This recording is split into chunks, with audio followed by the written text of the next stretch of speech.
Hi Year 4. For your art activity today, you need a pencil, a ruler, and an eraser, and some coloured pencils. So these are all things that you should already have at home. So make sure you've gotten yourself organised before we begin. You also need a nice blank white piece of paper. Start by drawing a dot in the centre of your page. And then off that dot, we're going to draw a 2D shape.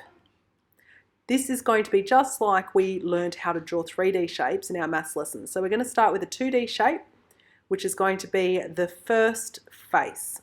So this one is going to be a rectangular pyramid.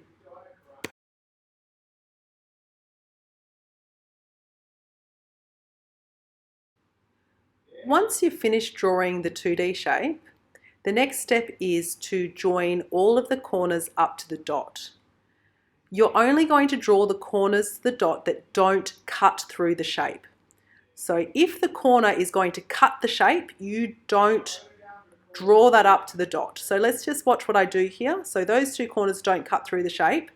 This corner will cut through the shape, so I'm not going to draw that one, and this corner is going to cut through to the 2D shape. So you don't want to be joining any corners that cut through the 2D shape. So be very careful of that, and watch as I continue, and you'll see me draw a few more shapes, and I'm very careful not to cut the 2D shape up, okay? Because we want them to be solid shapes, not see-through shapes that are transparent. Now I'm drawing a triangular pyramid. So I've drawn a triangle. My 2D shape is the triangle, so remember that's the face. And now I'm drawing the edges up that don't cut through the triangle. So I'm not going to draw the far corner up, but I will join the closest corner up. And the other corner, if I was going to join the third corner up, it would cut the shape, so I'm not going to draw that one.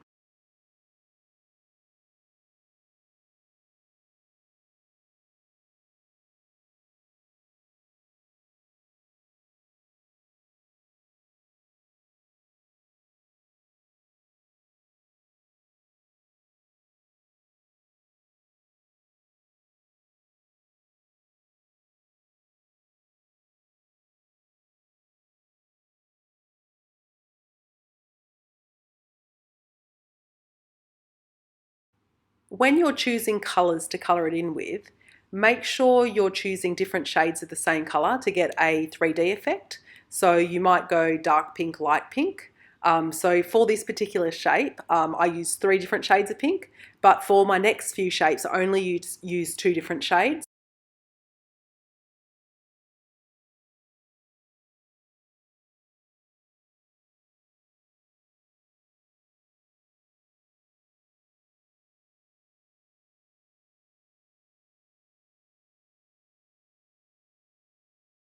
And another good thing to do is to maybe draw some kind of cool design, like it's a cross section. So have a look at some of the examples that I've added up before you start colouring in, so you can see some different effects that you can achieve through using different colouring techniques.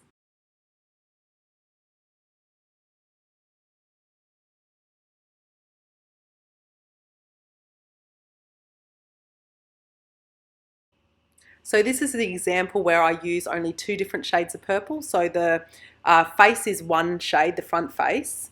And then for the other faces, I choose a different shade of purple, but I just press dark and light to get different colours from the purple. So at the moment I'm pressing quite hard. And then in a moment you'll see me press a lot lighter, where I can get a completely different colour from the same pencil.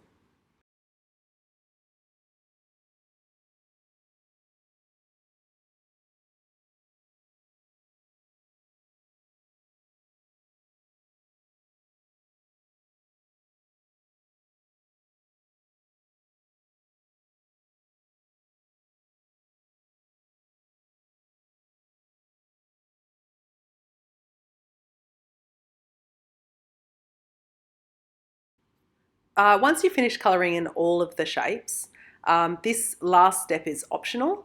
You could get a black texter and very carefully with your ruler outline the shapes. And another option instead of using black is I could have used a darker pink here. That might have been interesting. So have a think about it. You don't have to. If you think that you're going to not have enough time, or you're a bit uncomfortable with this and you might mess it up, then just don't worry about it, just leave it. But it is quite effective because it finishes it off quite nicely. But once again, it's optional, up to you.